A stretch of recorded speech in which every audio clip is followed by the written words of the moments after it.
So we're going to do a little bit more with antiderivatives. And the first thing I want you to do is take a look at this box.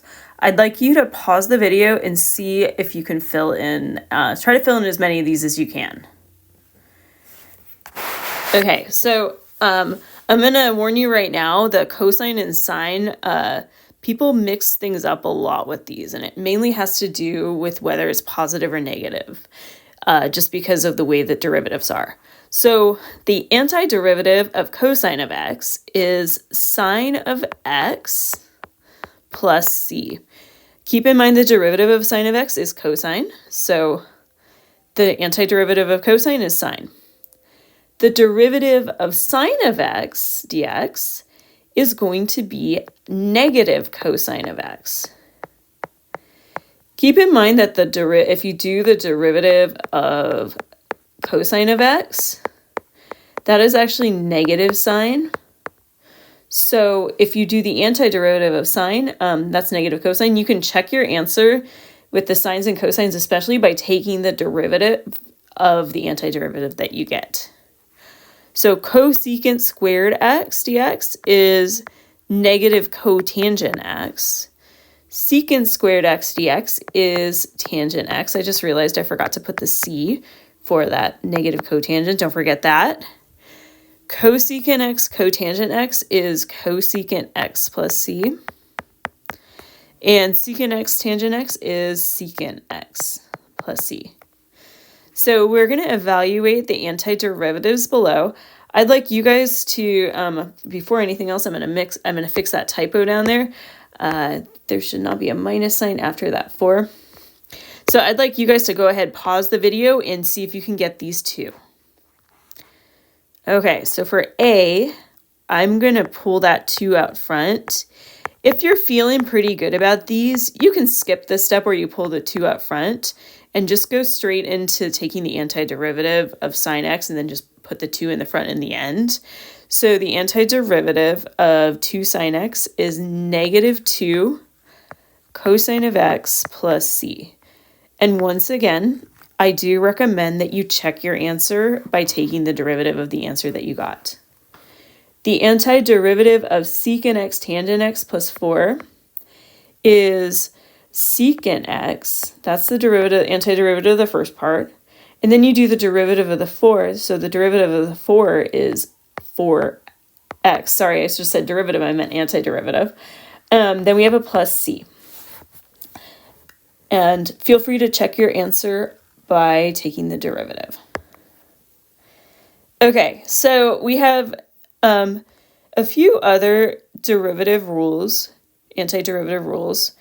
And if you remember that the derivative of e to the x is e to the x, the antiderivative of e to the x is also e to the x. You're just going to do a plus c. We had one with ln's, with a base that had an ln in the answer. So if you have, just recall that if you had the derivative of a to the x, that was a to the x times ln of a. The antiderivative of a number to a power, by the way, a in this case is a constant.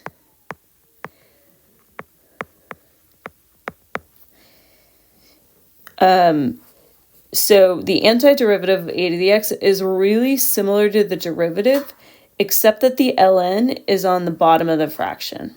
I personally, this is not my favorite way to write that antiderivative. I usually like to write it as a to the x over ln of a plus c, but you can write it either way that you want.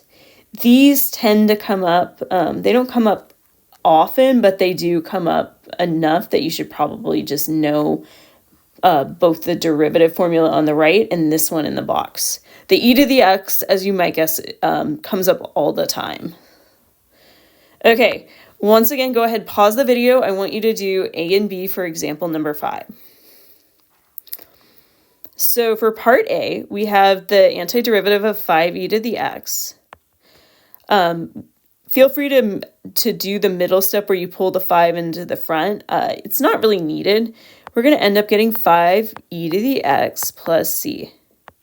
And just a reminder, make sure that when you take an antiderivative that you take out both that integral sign and you also take out that dx on the step when you take the antiderivative. For b, we are going to either write that as 6 to the x power over ln of 6 plus c, or if you prefer the first definition that I had, you can also write it as 1 over ln of 6 times 6 to the x plus c. Either of those is an acceptable way to write it. So the next one is the antiderivative of 1 over x.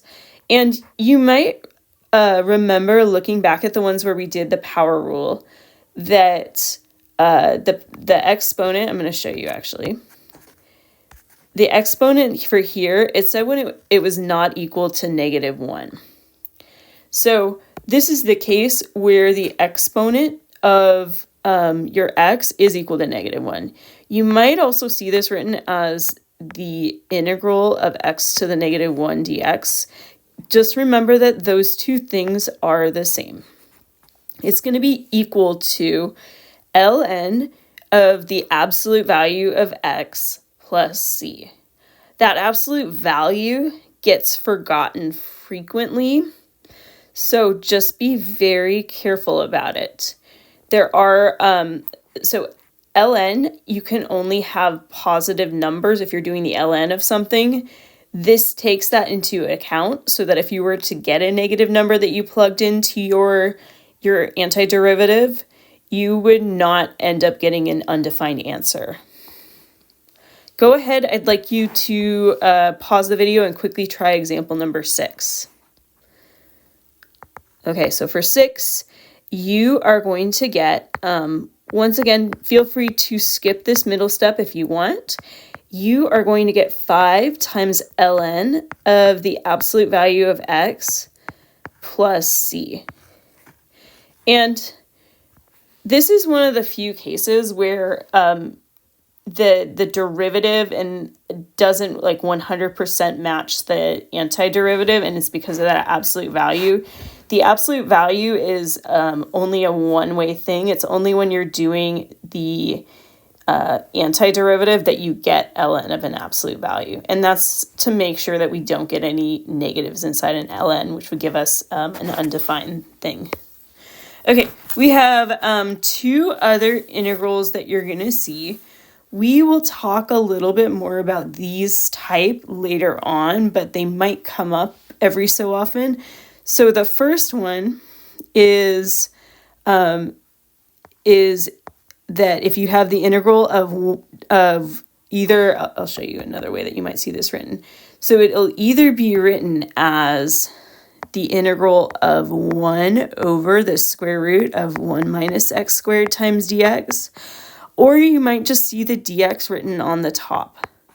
Both of these are, they mean the same thing. Sometimes when people see the dx on the top, they panic because it's just a different way of writing it. So this is going to be inverse sine of x plus c. And if you look back at your derivative notes, or if you remember that the derivative of inverse sine is that thing that we have inside of the integral. Same thing as the previous one, you can rewrite it as a 1 over. This is going to be inverse tangent of x plus c. You might notice that if you looked back in your notes, you might notice that we had 3 derivatives, but we only have 2 antiderivatives. So we had that the derivative of inverse sine was this thing. We have that the derivative of inverse tangent was this thing. Actually, though, the other one that we had was that you don't need to write this down. I just kind of want you to know why we don't have one of these. The derivative of inverse cosine is actually -1 over the square root of 1 minus x squared. If you were to have this inside of an integral, rather than writing it as inverse cosine, you would bring that negative out front, and you would just then treat it as if it was like this one where you had inverse sine. So I just want to warn you about that. We're only going to have 2 possible answers for these inverse trig ones.